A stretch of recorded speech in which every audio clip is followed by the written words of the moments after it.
Hello दोस्तों, मैं आज कुछ साइंस का क्वेश्चन लाया हूँ जो एक ही टाइप का पूछता है और इसमें बहुत ज़्यादा ही कन्फ्यूजन रहता है।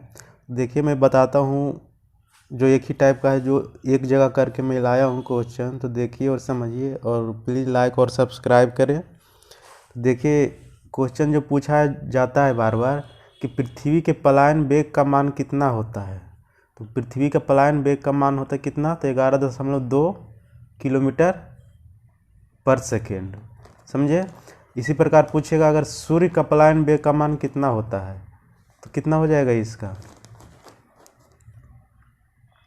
सूर्य का पलायन वेग अगर पूछेगा मान तो कितना हो जाएगा, 42 किलोमीटर पर सेकेंड। एक मिनट। तो सूर्य का पलायन वेग कितना हो जाएगा, 42 किलोमीटर पर सेकेंड। समझे। उसी प्रकार अगर चंद्रमा का पूछेगा कि चंद्रमा के लिए पलायन वेग का मान कितना होता है, तो कितना हो जाएगा, 2.37 किलोमीटर पर सेकेंड। समझे। यानी पृथ्वी का दिया हुआ सूर्य का और चंद्रमा का तीनों एक ही जगह आपको मिल जाएगा। तो इधर उधर ढूंढने की ज़रूरत नहीं पड़ेगा, तो एक ही जगह तीनों का दिया हुआ है। तो समझ लीजिए, बार बार पूछा जाता है। तो देखिए, फिर सूर्य का हो गया कितना, 42, और चंद्रमा के लिए 2.37, और पृथ्वी के लिए कितना हो गया, 11.2 किलोमीटर पर सेकेंड। ठीक है। उसी प्रकार देखिए, जी का मान भी पूछा जाता है बार बार कि जी का मान कितना होता है। तो 9.988 मीटर पर सेकेंड स्क्वायर। जी यानी त्वरण का मान कितना होता है, तो 9.8 मीटर पर सेकेंड स्क्वायर।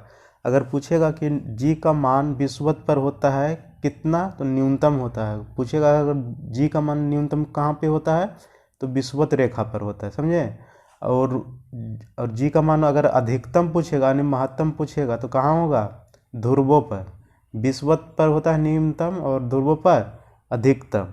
और जी का मान कितना होता है, 9.8 मीटर पर सेकेंड। और इसी प्रकार इससे रिलेटेड जो क्वेश्चन आता है, जो पूछता है कि पृथ्वी की सतह से ऊपर या नीचे जाने पर जी का मान क्या होता है, तो हमेशा क्या होता है, जी का मान घटता है। या तो ऊपर जाइए या तो नीचे जाइए, हमेशा जी का मान क्या हो जाता है, तो घट जाता है। समझे। उसी प्रकार इससे रिलेटेड क्वेश्चन जो है पूछ रहा है क्या, कि पृथ्वी की घूर्णन गति बढ़ाने पे जी का मान क्या होता है, तो यानी कम हो जाता है। अगर घूर्णन गति जो बढ़ता है तो जी का मान क्या हो जाता है, कम जाता है। और अगर घूर्णन गति का मान घटता है तो जी का मान क्या होता है, बढ़ जाता है। समझे। इसी प्रकार इस जो क्वेश्चन एक और है, इसमें बनता है कि पृथ्वी के केंद्र पर जी का मान कितना होता है, तो पृथ्वी के केंद्र पर जी का मान कितना होता है, तो 0 होता है। समझे। पृथ्वी पे केंद्र पे जी का मान कितना होता है, तो 0 होता है। तो देखिए, इससे रिलेटेड 5-6 क्वेश्चन बनता है, जो सब एक जगह कर दिया हूँ मैं।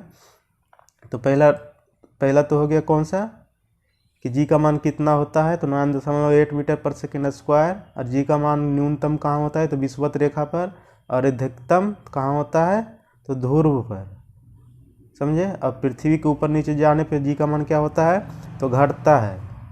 और पृथ्वी की घूर्णन गति बढ़ने पर जी का मान क्या हो जाता है, कम हो जाता है। घूर्णन गति जब बढ़ता है तो जी का मान कम होता है, और घूर्णन गति घटने पर जी का मान क्या हो जाता है, बढ़ जाता है। और शून्य जब पूछेगा कि जी का मान शून्य कहाँ होता है, तो कहाँ होता है, ध्रुवों पर। शून्य का मान केंद्र पर होता है, सॉरी, कहाँ होता है, केंद्र पर जो होता है जी का मान 0 होता है। समझे। ठीक है। देखिए, आगे का क्वेश्चन देखते हैं। देखिए, इसमें एक क्वेश्चन ये बार बार पूछा जाता है कि बर्ड फ्लू फैलाने वाला वायरस क्या है। तो इसका जो सूत्र जो लिखा आता है कि H5 और N1। अगर बर्ड फ्लू बोलेगा तो H5N1, और स्वाइन फ्लू बोलता है तो H1N1 होता है। समझे। दोनों क्वेश्चन ही पूछते रहता है हमेशा। बर्ड फ्लू बोलेगा तो H5N1, और ये स्वाइन फ्लू में H1N1। समझे। ये दोनों क्वेश्चन भी बार बार आते रहता है, तो ध्यान रखिएगा, ये क्वेश्चन कन्फ्यूजन। ये क्वेश्चन भी देखिए पूछ रहा है, शुद्ध जल का घनत्व कितना होता है। तो शुद्ध जल का जो घनत्व होता है, 1 ग्राम पर सेंटीमीटर क्यूब या 10 ग्राम पर मीटर क्यूब। सेंटीमीटर में पूछेगा तो 1 ग्राम पर सेंटीमीटर क्यूब, अगर ग्राम में पूछेगा, मीटर क्यूब में पूछेगा तो कितना हो जाएगा 10⁻³ यानी 1000 ग्राम पर मीटर क्यूब। उसी प्रकार बर्फ़ का घनत्व अगर पूछेगा तो कितना हो जाएगा 0.9 ग्राम पर सेंटीमीटर क्यूब। समझे? तो शुद्ध जल का कितना होता है घनत्व 1 ग्राम पर सेंटीमीटर क्यूब, और बर्फ़ का 0.9 यानी बर्फ़ का घनत्व जो होता है कम होता है, इसलिए जल पर क्या होता है तैरता है। समझे? ठीक है, देखिए आगे का क्वेश्चन। इसी प्रकार देखिए पूछा जाता है कि बर्फ़ के लिए गलन की गुप्त ऊष्मा का मान कितना होता है। तो बर्फ़ का कितना होता है 80 कैलोरी पर ग्राम। गलन की गुप्त ऊष्मा जो होता है कितना होता है 80 कैलोरी पर ग्राम। अगर वाष्प का पूछेगा तो कितना होता है 536 कैलोरी पर ग्राम। समझे? जल का गुप्त ऊष्मा 80 कैलोरी पर ग्राम, वाष्प का कितना हो जाता है 536 कैलोरी पर ग्राम। तो दोनों रिलेटेड क्वेश्चन कभी ये और कभी ये, दोनों में से कोई पूछ देता है, तो दोनों ध्यान में रखिएगा। देखिए क्या बोल रहा है कि परमाणु के नाभिक का आकार होता है कितना। तो अगर नाभिक का आकार पूछेगा तो कितना होगा 10⁻⁻15 मीटर नाभिक। समझे? और अगर परमाणु का जो आकार पूछता है तो 10 कितना हो जाता है -10 मीटर। समझे? नाभिक देखिए परमाणु तो हो गया पूरा, उसके अंदर एक नाभिक रहता है, तो नाभिक छोटा होगा ना, तो छोटा कौन सा है देखिए, कन्फ्यूजन के लिए 10⁻⁻15 रहता है या 10⁻−10, दोनों ऑप्शन दे देता है तो कन्फ्यूज हो जाता है आदमी। देखिए जब नाभिक पूछेगा, नाभिक यानी छोटा होता है, तो छोटा कौन होगा जिस पे ज़्यादा माइनस पावर में रहेगा वो छोटा हो जाएगा। और परमाणु तो पूरा होता है ना, परमाणु के अंदर नाभिक होता है, नाभिक छोटा होता है, परमाणु क्या होता है बड़ा, तो 10⁻−10 हो जाएगा। अगर नाभिक का पूछेगा तो -15, अगर परमाणु का आकार पूछेगा 10⁻−10। तो ये भी क्वेश्चन बार बार पूछा जाता है रेलवे में, ग्रुप डी में खासकर पूछते हैं बार बार, एनटीपीसी में भी पूछ रहे हैं। तो देखिए आगे का क्वेश्चन देखते हैं इसी प्रकार से। देखिए क्या पूछ रहा है कि ताप बढ़ने पर द्रव की श्यानता जो होता है क्या होता है, तो घट जाता है। अगर ताप बढ़ता है तो द्रव, देखिए यहाँ द्रव की श्यानता घटता है। अगर यही पूछेगा कि ताप बढ़ने पे गैस की श्यानता, देखिए वो तो द्रव का था तो क्या हो रहा था बढ़ रहा था, घट रहा था, लेकिन अगर बोल रहा है ताप बढ़ने पर गैस की श्यानता क्या होगा तो यह बढ़ती है। समझे? द्रव का घटेगा और गैस का बढ़ेगा, तो दोनों में क्वेश्चन पूछते रहता है हमेशा। तो ध्यान रखिएगा कि ताप बढ़ने पर गैस की श्यानता जो होता है बढ़ता है और द्रव का घटता है। ठीक है, देखते हैं आगे का क्वेश्चन। देखिए इसी प्रकार ये दोनों क्वेश्चन बार बार आते रहता है कि निलंबन में परिक्षेपित कणों का आकार कितना होता है। देखिए निलंबन पूछेगा तो 10⁻⁻5 सेंटीमीटर, अगर कोलाइडी पूछेगा तो 10⁻⁻5 से 10⁻⁻7। तो ये दोनों क्वेश्चन जो है बार बार आते रहता है और इसमें भी कन्फ्यूजन हो जाता है लोगों को। तो ध्यान रखिएगा कि अगर निलंबन पूछेगा, निलंबन तो 10⁻⁻5, अगर कोलाइडी पूछेगा तो 10⁻⁻5 से 10⁻7। तो देखिए आगे का क्वेश्चन। देखिए रक्त समूह से जो क्वेश्चन जो होता है वो भी बार बार पूछा जाता है रक्त समूह से। तो पहला नंबर तो देखिए ब्लड बैंक में रक्त को रखा जाता है कितने डिग्री फ़ारेनहाइट पे, तो 40 डिग्री फ़ारेनहाइट पे रखा जाता है। सुरक्षित कितने ब्लड बैंक में जो रक्त को यानी खून को रखा जाता है कितने डिग्री पे, तो 40 डिग्री फ़ारेनहाइट। अगर रक्त समूह की बात करते तो कितना होता है 4, ए बी और ओ। समझे? और जो रक्त का जो समूह का खोज किसने किया था, तो लैंडस्टीनर। रक्त समूह का खोज किसने किया था, तो लैंडस्टीनर। और इसमें पूछा जाता है कि सर्वदाता, समझे, ग्रुप तो 4 हो गया, तो पूछ रहा है 4 वर्ग में सर्वदाता कौन सा होता है, तो ओ, और सर्वग्राही कौन होता है, ए बी। तो इसमें कन्फ्यूजन रहता है कि कौन दाता है और कौन सर्वग्राही है। तो इसमें ध्यान रखिएगा कि एक जो होता है देने वाला, 2 जो होता है क्या होता है लेने वाला होता है। समझे? एक देने वाला, एक देता है बाकी 2 लेता है। समझे? इसमें ध्यान रखिएगा कि सर्वदाता पूछेगा तो ओ और सर्वग्राही पूछेगा तो ए बी। समझे? इसी में एक क्वेश्चन और आता है कि RH फैक्टर संबंधित है, तो किससे संबंधित है, RH फैक्टर जो होता है रक्त से संबंधित होता है। ठीक है, देखते हैं आगे का क्वेश्चन।